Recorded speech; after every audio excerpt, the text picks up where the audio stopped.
ഒരു കോടി ജനങ്ങൾ അവർ എങ്ങനെ ചിന്തിക്കും 2026? ഒരു കോടി ജനങ്ങളുടെ ചിന്തയായിരിക്കും 2026 ഗതി നിർണയിക്കുക. UDF ഭരണോ LDF ഭരണോ എന്ന് തീരുമാനിക്കുക. ഏതാണ് ഈ ഒരു കോടി ജനങ്ങൾ? കഴിഞ്ഞ ദിവസം എന്ന് വെച്ചാൽ ഒക്ടോബർ 29 ചേർന്ന മന്ത്രിസഭാ യോഗത്തിൽ വിവിധ വിഭാഗങ്ങൾക്ക് പ്രഖ്യാപിച്ച ആനുകൂല്യങ്ങളുണ്ട്, വമ്പൻ പ്രഖ്യാപനങ്ങൾ.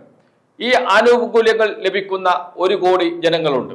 കൃത്യമായി പറഞ്ഞാൽ 65 ലക്ഷം ക്ഷേമ പെൻഷൻ ലഭിക്കുന്നവർ, 31 ലക്ഷം സ്ത്രീ സുരക്ഷാ പദ്ധതി പ്രകാരം മാസം 1000 രൂപ ലഭിക്കുന്ന 31 ലക്ഷം സ്ത്രീകൾ, യുവതി യുവാക്കൾ, ആശ അങ്കണവാടി ജീവനക്കാർ, അങ്ങനെ വിവിധ മേഖലയിലെ ഏകദേശം ഒരു കോടി ജനങ്ങളെ ലക്ഷ്യമിട്ടുകൊണ്ടാണ് പ്രഖ്യാപനം നടത്തിയിരിക്കുന്നത് LDF സർക്കാർ.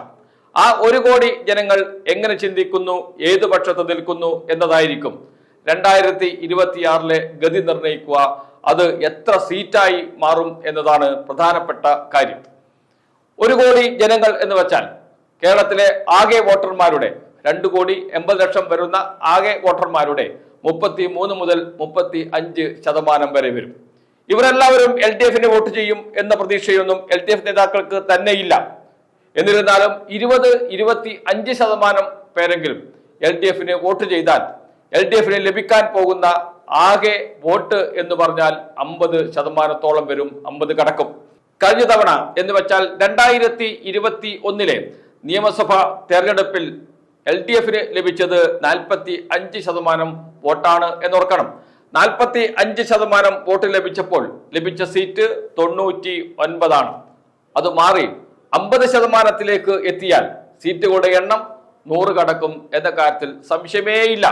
100-ലധികം സീറ്റ് അത് UDF നേതാക്കൾ എപ്പോഴും പറയുന്നുണ്ട്, പ്രതിപക്ഷ നേതാവ് ആവർത്തിച്ച് പറയുന്നുമുണ്ട്. 100-ലധികം സീറ്റ് നേടി UDF അധികാരത്തിൽ വരുമെന്ന്. എന്നാൽ ഇപ്പോഴത്തെ കണക്കനുസരിച്ച് ഏകദേശം 100-ലധികം സീറ്റ് വാങ്ങി വീണ്ടും അധികാരത്തിൽ വരാനുള്ള സാധ്യത LDFനാണ്.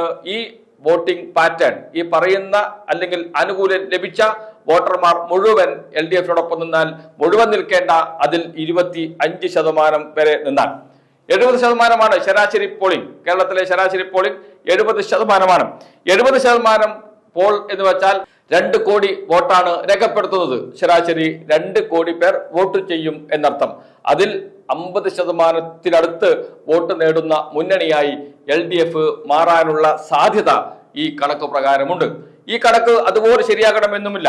ഇനിയും 6 മാസമുണ്ട് നിയമസഭാ തെരഞ്ഞെടുപ്പിന്. രാഷ്ട്രീയ കേരളത്തിൽ വലിയ മാറ്റങ്ങൾ ഉണ്ടാകാം, വലിയ വിവാദങ്ങൾ ചിലപ്പോൾ വന്നേക്കാം. UDFും മാധ്യമങ്ങളും LDFനെതിരെ എന്തെങ്കിലും കിട്ടുമോ എന്ന് നോക്കി നിൽക്കുന്നുണ്ട്. അത് സ്വാഭാവികവുമാണ്. ഒരു സർക്കാരിന്റെ അവസാന കാലത്ത് ഏറെ ശ്രദ്ധിക്കേണ്ട സമയമാണ്. എന്തും വലിയ വാർത്തയാകുന്ന സ്ഫോടനാത്മകമായ സാഹചര്യങ്ങൾ സൃഷ്ടിക്കാൻ സാധ്യതയുള്ള സമയമാണ്.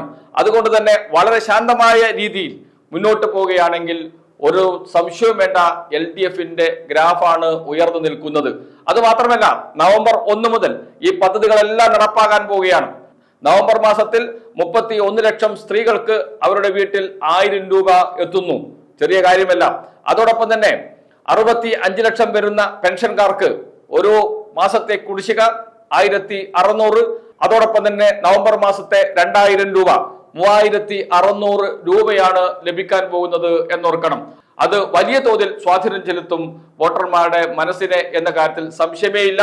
കാരണം 2021 നടപ്പാക്കി വിജയിച്ച അതേ തന്ത്രം തന്നെയാണ് 2026 LDF മുന്നോട്ട് വെക്കുന്നത് എന്നത് തന്നെയാണ്. സമൂഹത്തിലെ ഏറ്റവും പാവപ്പെട്ടവരെ, ഏറ്റവും പിന്നോക്കം നിൽക്കുന്നവരെ കൂടെ നിർത്തുക എന്ന രാഷ്ട്രീയ തന്ത്രം. അത് തന്നെയാണ് 2026 LDFന്റെ തുരുപ്പുചീട്ട്. അതിൽ എത്രമാത്രം വിജയം കാണാൻ LDFന് കഴിയും? ഇതാണ് ചോദ്യം. എല്ലാ വിവാദങ്ങളും അവസാനിപ്പിക്കണം. സുഗമമായി 6 മാസം കടന്നു പോകണം. അതിനുവേണ്ടി തന്നെയാണ് CPIയുമായുള്ള തർക്കങ്ങൾ വലിയ വിട്ടുവീഴ്ച ചെയ്ത് CPIഎം അവസാനിപ്പിച്ചത്. CPIഎമ്മിന്റെ ഒരു രീതി അനുസരിച്ച്, പിണറായി വിജയന്റെ ഒരു രീതി അനുസരിച്ച് ഒരു തീരുമാനമെടുത്താൽ അതിൽ നിന്ന് പിന്നോട്ട് പോവുക എന്നത് ഒരിക്കലും നടക്കാത്ത കാര്യമാണ്. ഇതിനു മുമ്പ് നടന്നിട്ടുമില്ല.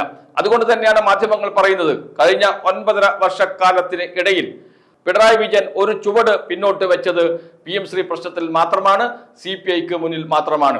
ആ ഒരു ചുവട് എന്നത് 2 ചുവട് മുന്നോട്ട് വെക്കാനുള്ള തയ്യാറെടുപ്പാണോ എന്ന ചോദ്യമാണ് ഉയർന്നത്.